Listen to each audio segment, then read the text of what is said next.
Life story channel में आपका स्वागत है।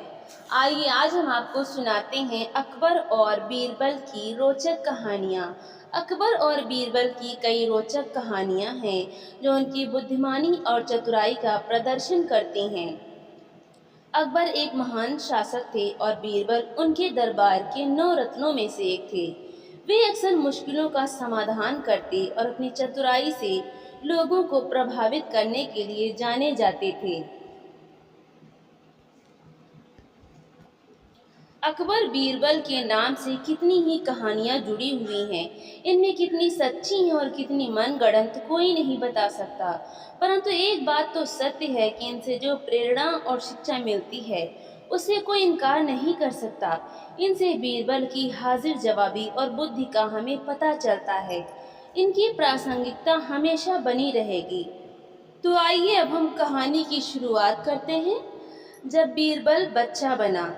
एक दिन बीरबल दरबार में देर से पहुंचा। जब बादशाह ने देरी का कारण पूछा तो वो बोला, मैं क्या करता हुजूर।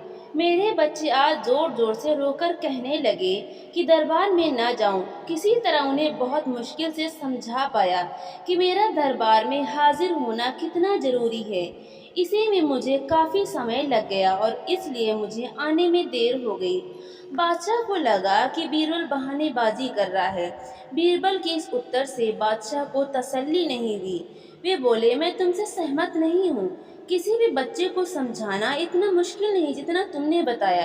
इसमें इतनी देर तो लग ही नहीं सकती। बीरबल हंसता हुआ बोला, हुजूर, बच्चे को गुस्सा करना या डपटना तो बहुत सरल है, लेकिन किसी बात को विस्तार से समझा पाना बेहद कठिन। अकबर बोले, मूर्खों जैसी बातें मत करो। मेरे पास कोई भी बच्चा लेकर आओ, मैं तुम्हें दिखाता हूँ कि कितना आसान है यह काम। ठीक है जहाँ पना, बीरबल बोला, मैं खुद ही बच्चा बन जाता हूँ और वैसा ही व्यवहार करता हूँ। तब आप एक पिता की भांति मुझे संतुष्ट करके दिखाएं। फिर बीरबल ने छोटे बच्चे की तरह बर्ताव करना शुरू कर दिया। उसने तरह तरह के मुंह बनाकर अकबर को चिढ़ाया और किसी छोटे बच्चे की तरह दरबार में यहाँ वहाँ उछलने कूदने लगा। उसने अपनी पगड़ी जमीन पर फेंक दी। फिर वो जाकर अकबर की गोद में बैठ गया और लगा उनकी मूंछों से छेड़छाड़ करने। बादशाह कहते ही रह गए, नहीं नहीं मेरे बच्चे, ऐसा मत करो, तुम तो अच्छे बच्चे हो ना। सुनकर बीरबल ने जोर जोर से चिल्लाना शुरू कर दिया। तब अकबर ने कुछ मिठाइयाँ लाने का आदेश दिया, लेकिन बीरबल जोर जोर से चिल्लाता ही रहा। अब बादशाह परेशान हो गए, लेकिन उन्होंने धैर्य बनाए रखा। वो बोले, बेटा खिलौनों से खेलोगे, देखो कितने सुंदर खिलौने हैं। बीरबल रोता हुआ बोला, नहीं मैं तो गन्ना खाऊंगा। अकबर मुस्कुराए और गन्ना लाने का आदेश दिया। थोड़ी ही देर में एक सैनिक कुछ गन्ने लेकर आ गया, लेकिन बीरबल का रोना नहीं थमा। वो बोला, मुझे बड़ा गन्ना नहीं चाहिए, छोटे छोटे टुकड़ों में कटा गन्ना दो। अकबर ने एक सैनिक को बुलाकर कहा कि वो एक गन्ने के छोटे छोटे टुकड़े कर दे। यह देखकर बीरबल और जोर से रोता हुआ बोला, नहीं सैनिक गन्ना नहीं काटेगा, आप खुद काटें इसे। अब बादशाह का मिजाज बिगड़ गया, लेकिन उनके पास गन्ना काटने के अलावा और कोई चारा न था। और करते भी क्या, खुद अपने ही बिछाए जाल में फंस गए थे वो। गन्ने के टुकड़े करने के बाद उन्हें बीरबल के सामने रखते हुए बोले, अकबर लो इसे खा लो बेटा। अब बीरबल ने बच्चे की भांति मचलते हुए कहा, नहीं मैं तो पूरा गन्ना ही खाऊंगा। बादशाह ने एक साबुत गन्ना उठाया और बीरबल को देते हुए बोले, लो पूरा गन्ना और रोना बंद करो। लेकिन बीरबल रोता हुआ ही बोला, नहीं मुझे तो इन छोटे टुकड़ों से ही साबुत गन्ना बना कर दो। कैसी अजब बात करते हो तुम, यह भला कैसे संभव है।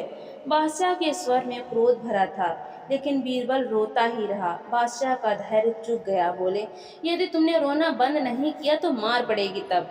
अब बच्चे का अभिनय करता बीरबल उठ खड़ा हुआ और हंसता हुआ बोला, नहीं नहीं मुझे मत मारो हुजूर। अब आपको पता चला कि बच्चे की बेतुकी जिदों को शांत करना कितना मुश्किल काम है। बीरबल की बात से सहमत थे अकबर। बोले, हाँ ठीक कहते हो।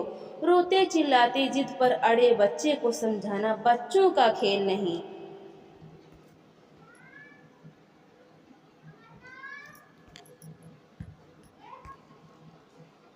जल्दी ही बुला कर लाओ। बादशाह अकबर एक सुबह उठते ही अपनी दाढ़ी खुजलाते हुए बोले, अरे कोई है? तुरंत एक सेवक हाजिर हुआ।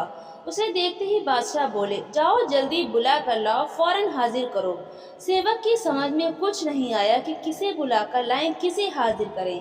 बादशाह ने पलटकर सवाल करने की तो उसकी हिम्मत ही नहीं थी। उस सेवक ने यह बात दूसरे सेवक को बताई, दूसरे ने तीसरे को और तीसरे ने चौथे को। इस तरह सभी सेवक इस बात को जान गए और सभी उलझन में पड़ गए कि किसे बुलाकर लाएं, किसे हाजिर करें। बीरबल सुबह घूमने निकले थे। उन्होंने बादशाह के निजी सेवकों को भाग दौड़ करते देखा तो समझ गए कि जरूर बादशाह ने कोई अनोखा काम बता दिया होगा जो इनकी समझ से बाहर है। उन्होंने एक सेवक को बुलाकर पूछा, क्या बात है, यह भाग दौड़ किस लिए हो रही है? सेवक ने बीरबल को सारी बात बताई। महाराज, हमारी रक्षा करें, हम समझ नहीं पा रहे हैं कि किसे बुलाना है। अगर जल्दी बुलाकर नहीं ले गए तो हम पर आफत आ जाएगी। बीरबल ने पूछा, यह बताओ कि हुक्म देते समय बादशाह क्या कर रहे थे? बादशाह के निजी सेवक जिसे हुक्म मिला था उसे बीरबल के सामने हाजिर किया तो उसने बताया, जिस समय मुझे तलब किया उस समय तो बिस्तर पर बैठे अपनी दाढ़ी खुजला रहे थे। बीरबल तुरंत सारी बात समझ गया और उनके होठों पर मुस्कान उभर आई। फिर उन्होंने उस सेवक से कहा, तुम हजाम को ले जाओ। सेवक हजाम को बुला लाया और उसे बादशाह के सामने हाजिर कर दिया। बादशाह सोचने लगे, मैंने इसे यह तो बताया ही नहीं था कि किसे बुला कर लाना है, फिर ये हज्जाम को लेकर कैसे हाजिर हो गया? बादशाह ने सेवक से पूछा, सच बताओ, हज्जाम को तुम अपने मन से ले आए हो या किसी ने उसे ले आने का सुझाव दिया था?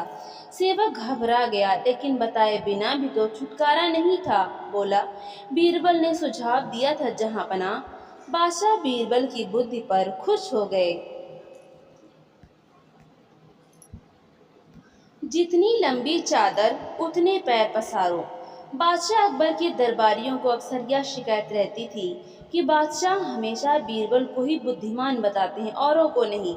एक दिन बादशाह ने अपने सभी दरबारियों को दरबार में बुलाया और 2 हाथ लंबी 2 हाथ चौड़ी चादर देते हुए कहा, इस चादर से तुम लोग मुझे सर से लेकर पैर तक ढक दो तो मैं बुद्धिमान मान लूंगा। सभी दरबारियों ने कोशिश की, किंतु उस चादर से बादशाह को पूरा न ढक सके। सिर छिपाते तो पैर निकल आते, पैर छिपाते तो सिर चादर से बाहर आ जाता। आड़ा तिरछा लंबा चौड़ा हर तरह से सभी ने कोशिश की, किंतु सफल न हो सके। अब बादशाह ने बीरबल को बुलाया और वही चादर देते हुए उन्हें ढकने को कहा। जब बादशाह लेटे तो बीरबल ने बादशाह के फैले हुए पैरों को सिकोड़ लेने को कहा। बादशाह ने पैर सिकोड़े और बीरबल ने सिर से पांव तक चादर से ढक दिया। अन्य दरबारी आश्चर्य से बीरबल की ओर देख रहे थे। तब बीरबल ने कहा, जितनी लंबी चादर उतने ही पैर पसारो।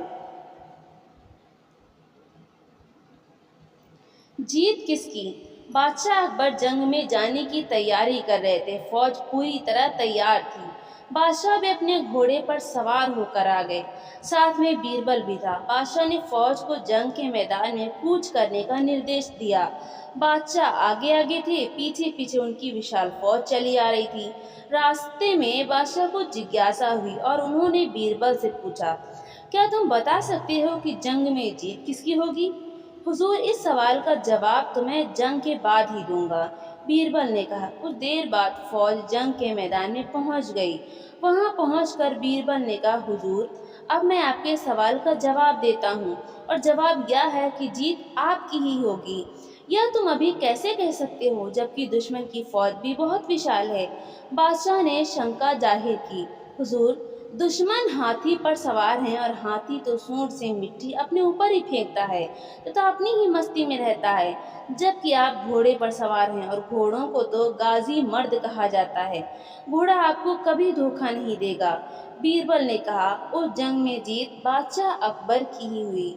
तो दोस्तों, आपको ये कहानी कैसी लगी? लाइक करें, शेयर करें और कमेंट करके हमें ज़रूर बताएं। और इसी तरह की मज़ेदार कहानियाँ सुनने के लिए हमारे चैनल को सब्सक्राइब करना बिल्कुल भी ना भूलें। तो मिलते हैं अगली नई कहानी के साथ। बहुत बहुत